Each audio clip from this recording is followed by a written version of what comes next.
Taoiseach, after the withering criticism of the government's broadband plan, government ministers, including the Minister for Public Expenditure, has called on other parties to explain their proposals for rural broadband.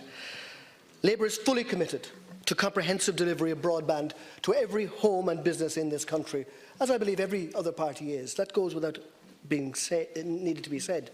And I can assure you that our plans would deliver much better value to the taxpayers of this country. The government is proposing to give €3 billion of public money to a private monopoly without securing ownership of the network. In almost all public-private partnerships, and I was directly involved in many, the state owns the asset at the end of the contract. For example, it would be simply unthinkable for the public to pay €1.7 billion for the National Children's Hospital and not own it at the end. It would be bizarre for the government to give ownership of the new hospital for a for-profit venture capitalist. So why, Taoiseach, does the government think it's any less unthinkable to give away the national broadband network? The venture capital firm will, we're now told, provide €220 million in actual cash and rely on operating revenue to make up the rest of the cost of delivering the network. That's the facts as we know them today. A state-owned national broadband company could just as easily generate the same operating revenue, but it would pay a dividend to the people and ultimately reduce the net cost to the taxpayer of providing the network and have that income in perpetuity. Simply put, Granahan and McCourt intend to borrow against the future income, but put up little of their own money in cash investment terms.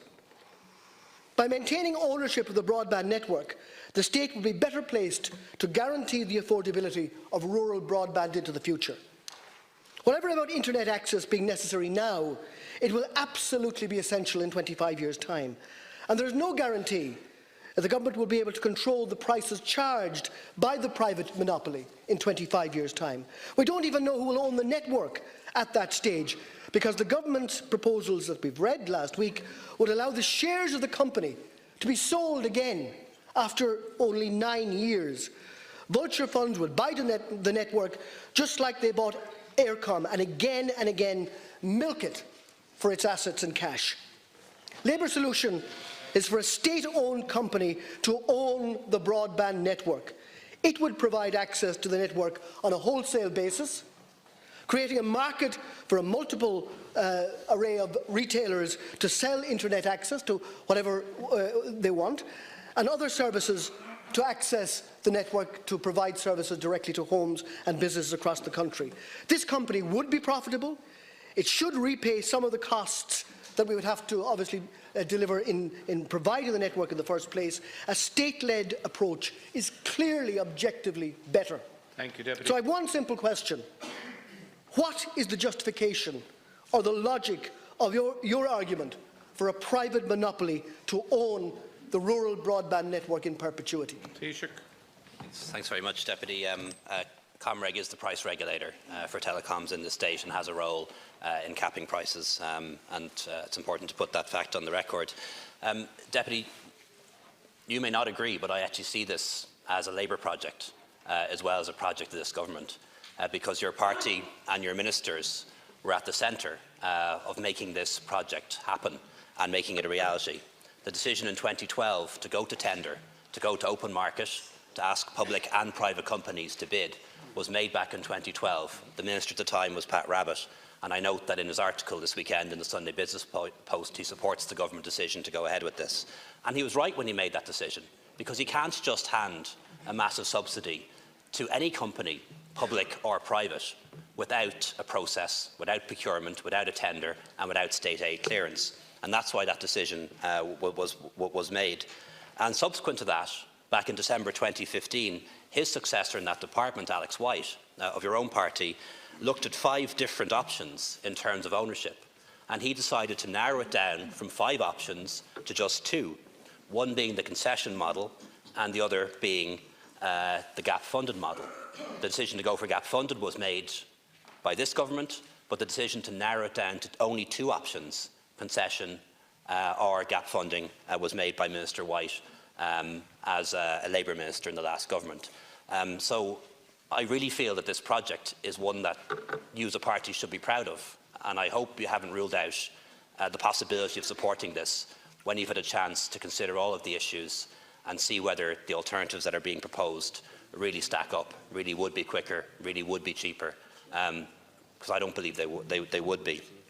In terms of the whole ownership issue, the core infrastructure in all of this are the poles and the ducts.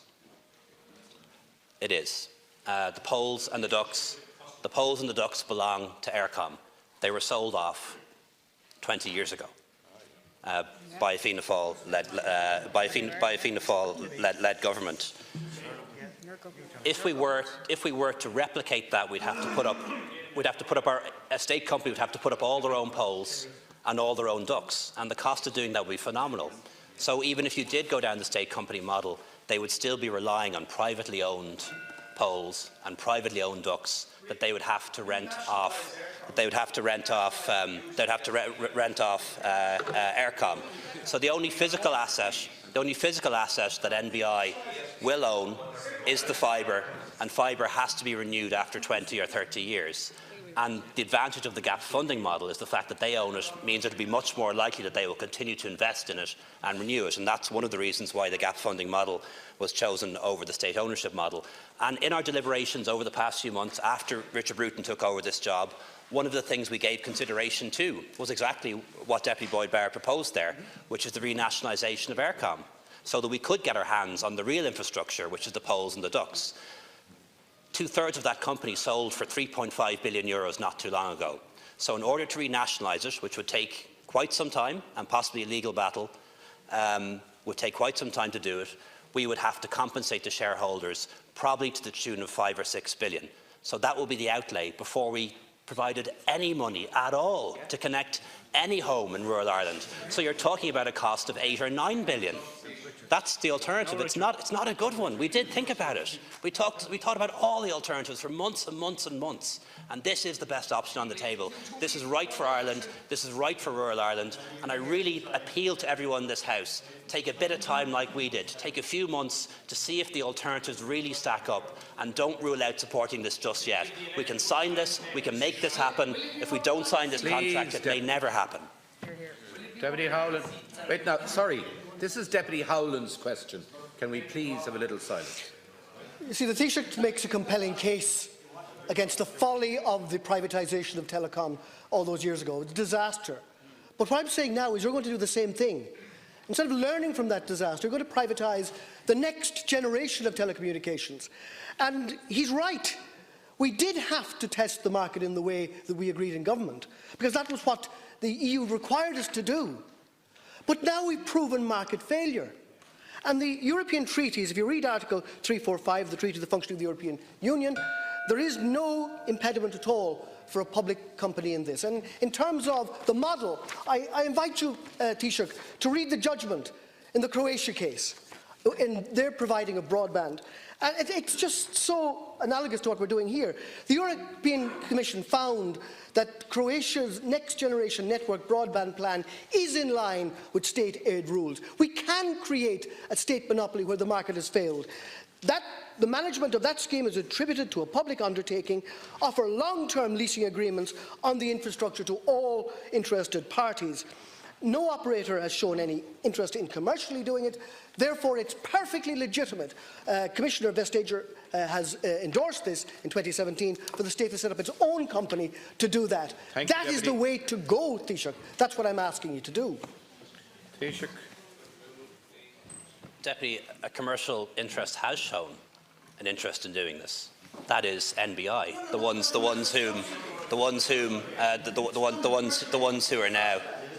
who are now the preferred bidders. ESB, working with Vodafone, made a bid. They pulled out. They said they couldn't make a business case for it. It is not realistic now for the government to turn around and award a massive subsidy, and this can't be done without a massive subsidy, to turn around and give to a company that pulled out of the process a massive commercial subsidy and somehow pretend that that's not state aid and that is not legitimate. We have Attorney General's advice on this. and there were consultations with the European Commission on this. It's not a position that we can hand to an undertaking, even a state-owned enterprise like ESB, a massive subsidy without a process and without a tender operation. An alternative option, for example, was setting up a new state entity, and the difficulties with that are the difficulties that we saw that arose when we did that in the past with Irish Water. All the enormous costs and difficulties and delays that arise when you establish a new state company. It would be doing Irish Water all over again. There would be further delays. There would still have to be a procurement process in terms of getting access to Aire's infrastructure, in terms of getting the fibre laid, and it would cost as much, if not more, and we would bear all of the risk. In this case, MBI is bearing risk. Deputy